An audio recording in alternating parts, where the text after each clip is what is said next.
Ano ang gagawin mo kapag may nakita kang taong na hold up sa harapan mo? Ito ang ginawa ng isang TNVS driver nang mapansin niya ang dalawang lalaki na may hawak na baril na nakatutok sa matandang lalaki.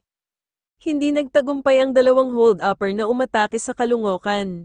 Hinabol sila at wilanggan ng isang TNVS driver na nakakita sa krimen. Nakunan sa CCTV ang isang rider at isa pang lalaki na tila may inaabangan sa isang kanto sa MacArthur Highway sa Caloocan City kaninang umaga. Maya-maya pa pagdating ng isa pang lalaki, agad siyang pinalibutan ng dalawa. Tinutukan nila ng bar ilang biktima at kinuha ang dala niyang bag. Pagkatapos ay agad umalis ang dalawa sakay ng motorsiklo. Siyempo namang napadaan ng isang TNBS driver na nakakita sa hold-upan. Hinabol niya ang motorsiklo, hindi na nakita sa CCTV pero pagkaraan ng ilang metro ay inabutan at binangga ng TNBS driver ang motor.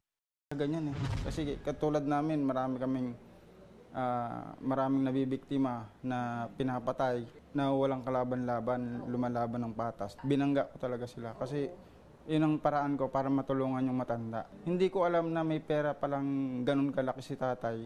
Ang nasa isip ko lang baka pamasahe lang ng matanda yung pera, kinuha pa nung nakariding in tandem, kawawa naman. Sakto rin may mga polis sa lugar, agad na aresto ang rider pero nakatakas ang angkas niya. Nabawi ang 152,000 piso na laman ng tinangay na bag.